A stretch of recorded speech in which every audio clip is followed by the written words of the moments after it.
What is up, lovely researchers? It's Kevin, and today I sit down with a friend of mine, Raphael, who's a badass UX designer at Google.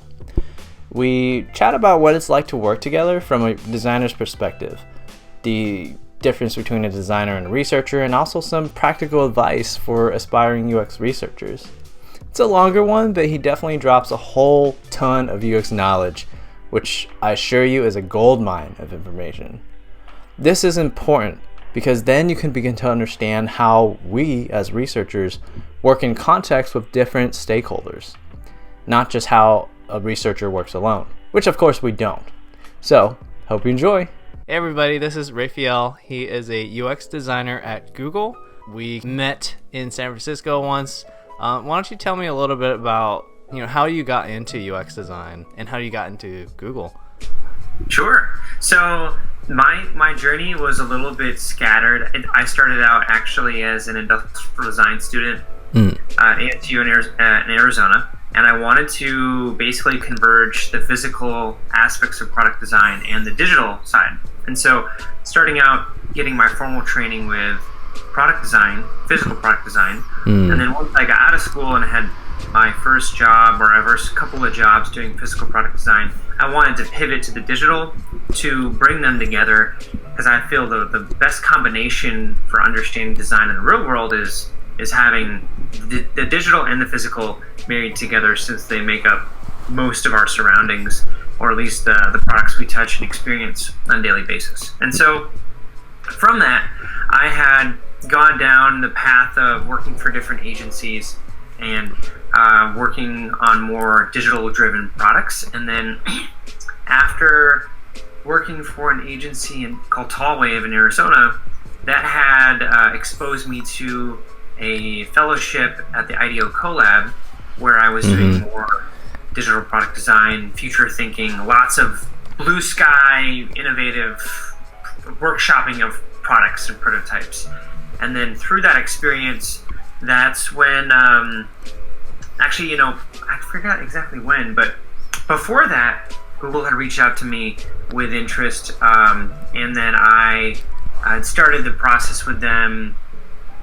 Gosh, it was like 6 months later or something when it started calming down. I actually don't remember exactly when, but I was pursuing a few different options, and that one just so happened to work out. And then I am currently doing UX design for the BigQuery team here in Seattle, which is a part of the Google Cloud platform.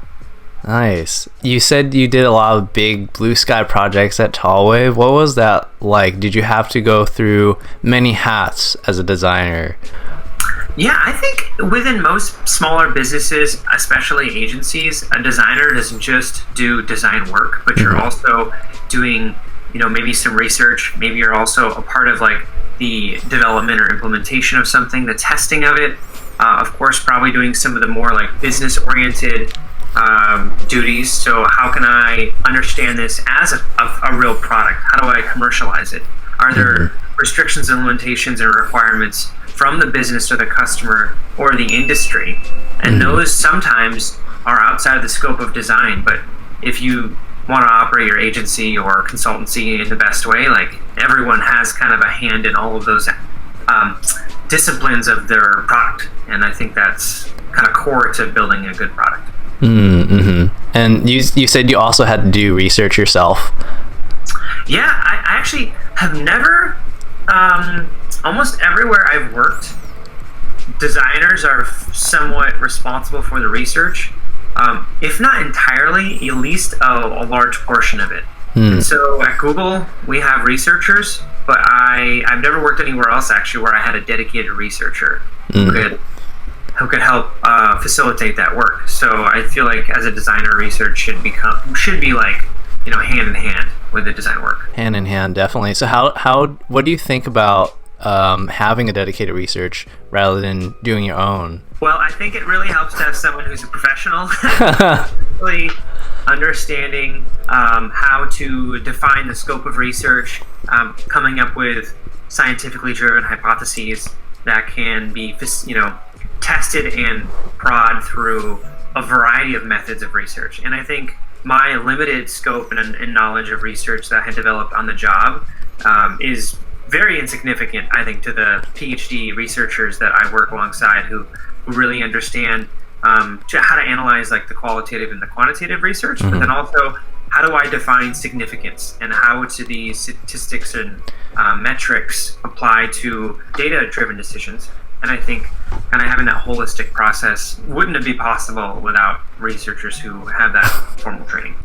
Yeah, and you make a good point. I love it when designers are super excited to also do research, but a lot of times they have also said the same. I don't have the formal training for this. I need you to actually do this systematically.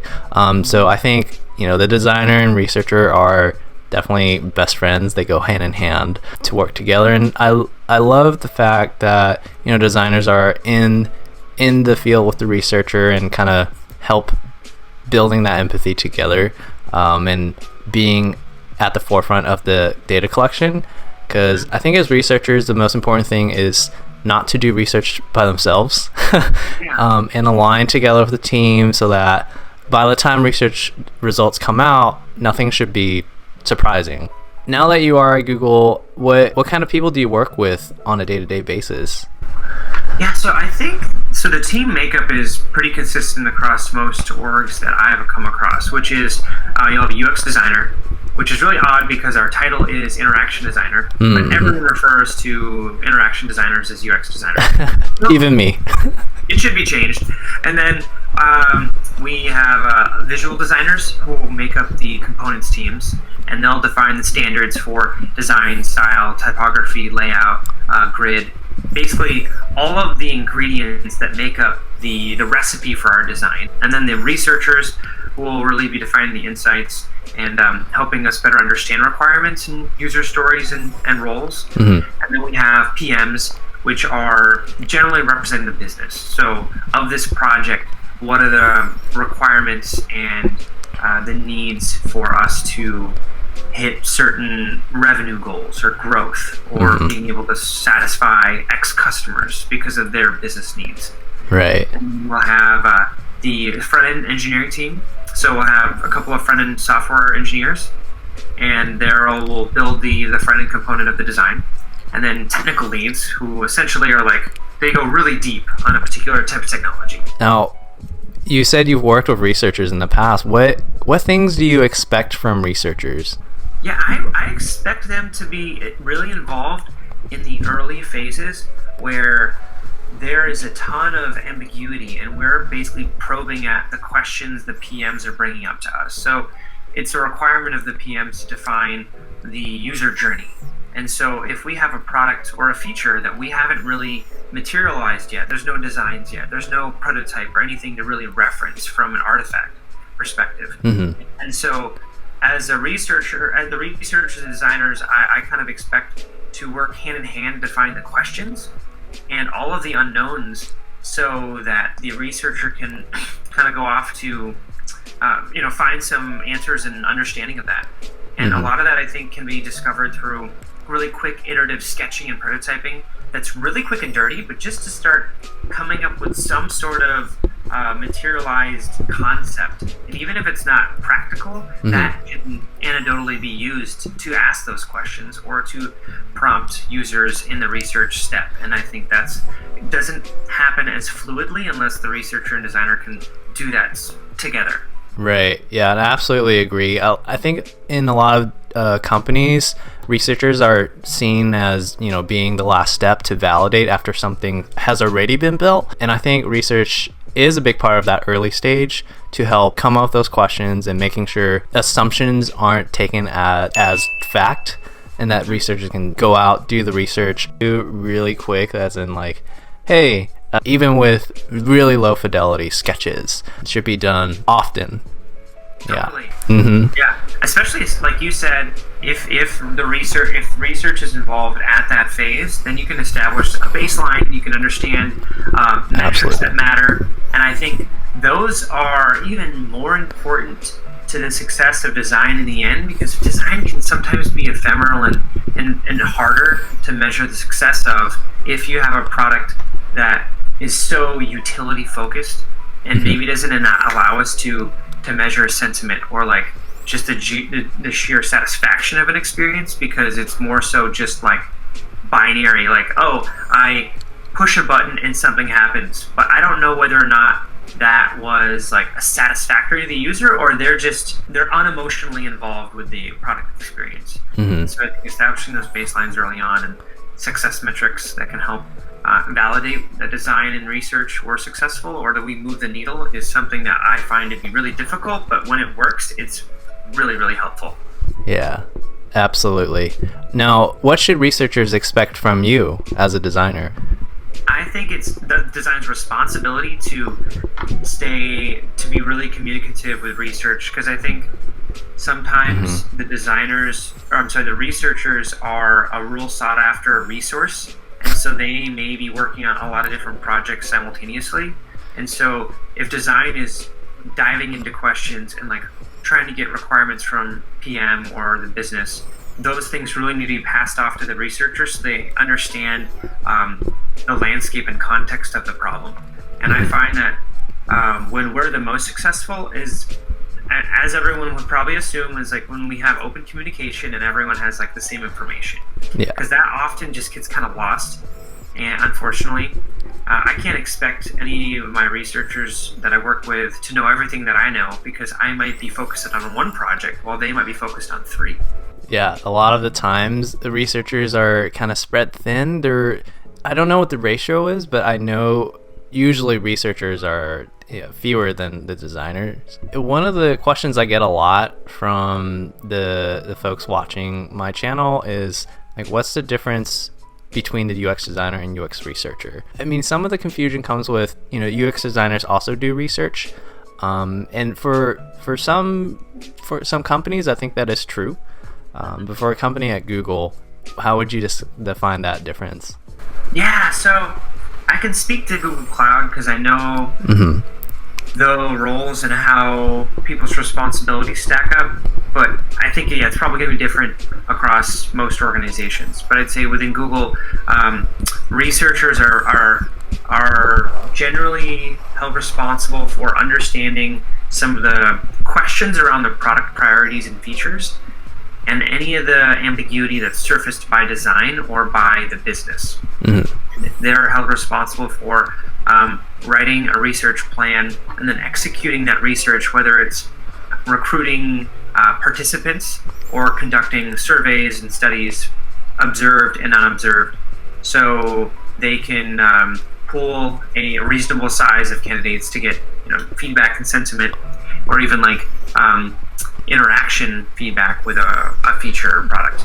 And then all of that information is summarized in reports and used as, I would say, like evidence and marching orders for design to specify characteristics about the product as it becomes materialized in a physical digital form. The entire team will have a reasonable understanding of what the problem is, but in tune of the specifics of exactly how we should be communicating and translating that problem into a physical manifestation, those details have to be figured out through research. So I think the researcher is largely going to help us be as targeted to our end goal, and the designer is kind of translating that into a visualization. But I love the way you put it. Yeah, the designer, the researcher is kind of uncovering those major insights and helping the team stay true to the goal at hand, getting rid of the noise and making sure that what you see is exactly what's coming directly from your end user. And then the designer is helping translate those into, either physical designs or digital designs for the end user to be useful and easy. Now, that's the ideal situation of working really smoothly with researchers. A lot of times, it's not so smooth. So as a researcher myself, a lot of not complaints, but one of the pain points that I hear from team members is that research usually takes too long. We want to ship this product out yesterday, but you need time to recruit, or you need time to do research. Have you ever felt that research takes too long, or other kind of things that are annoying? Yeah, absolutely. And I think that's the that is the fault of how our organization is run. Unfortunately, we don't prioritize research to get enough headway before design begins and before engineering begins. Yeah. And so I feel that is at the mercy of the process, and leadership really needs to conform to a more realistic expectation of that schedule. The research is so important. We often might find out, I mean, like you said, participant recruiting is really difficult and it can take a lot of time. And so if you don't get the right participants or the right number of participants, it could, sway the research unexpectedly. And then if the research takes longer because these things don't start early enough, then you get those results and the design process are already started, and then you're making all these last minute changes to the design, and then it slows the whole process down. But the research insights are so important. I think they're paramount to actually delivering a good experience or understanding whether or not you're even solving the right problem. Oh yeah, absolutely. I'm feeling that a lot right now. Leadership prioritizes engineering, for example. Like the engineering team is freeing up by the end of the month. We have to get them working on something, but research needs time to ramp up and get participants. So like you said, it's the process of leadership and just the process itself really stings for research. Yeah, which is really unfortunate. I think if we're going to find out any sort of piece of evidence that could just completely derail the work we're doing, we need to find that out as soon as possible. And I feel like more often than not, that's not the case. And then design and research, I feel like, are almost held responsible because we're defining a deliverable before it goes to engineering. And when it's not our fault at all. It's almost kind of like we're rallying or lobbying because we know it's important, and then when we get the answers that aren't ideal, or as leadership may have predicted, their frustrations kind of just get trickled down to us, and it's just this really unfortunate situation. Yeah, dealing with this now. So. Oh man, yeah, definitely. I'm with you on that one. And like you said, it feels like we're holding up the team, for example, but really in reality, I think one of the things that researchers come back with is, if you don't invest the time now, you're going to spend a lot more time later on fixing the problems because we didn't have sufficient enough of research to inform this product. And that's where the frustration comes in. Now on the final kind of closing statements, I guess, what kind of advice would you give to new researchers who have not worked with designers before? What kind of advice would you give them? Yeah, I would explore radical new ways to conduct research. Look at case studies where really bizarre problems were explored and studied. And so I think there's so many analogous methods and solutions for either understanding problems, talking to participants, using prototypes for research. And I think being open-minded to those kind of experiments are really helpful, because I'm finding out that I meet a lot of researchers who they get too comfortable with their basic set of tools. Yeah, absolutely. And I want someone who's really open-minded and creative and curious and willing to challenge the status quo. And so if you find out that maybe there was this, a research study that figured out there's similarities between how people communicate and how diseases spread and how organizations are run from a cultural or a anthropological perspective, let's talk about that, because maybe that's a way we can conduct a research experiment of our own. Yeah, I love that. And as a researcher myself who started off as a beginner at one point, I definitely fall prey to that, sticking to a method that I'm comfortable with. And, a lot of researchers will, even ask designers to tweak your research questions so that it could fit into that kind of method. I'm like, that doesn't really work.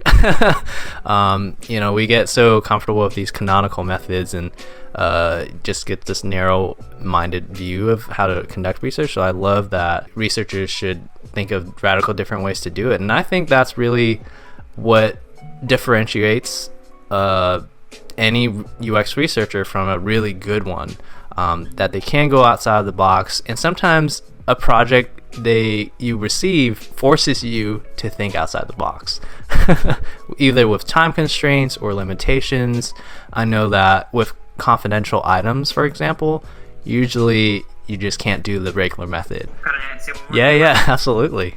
So also having a basic understanding of statistics. Mm-hmm, so like being able to do some data analysis, I find that to be incredibly helpful. Yeah. Within Google especially, everything is data driven. So if we're going to have some sort of experiment, I would hope that a researcher I'm working with can look at the numbers and determine significance and be able to put that into some sort of medium that we can distribute to other people.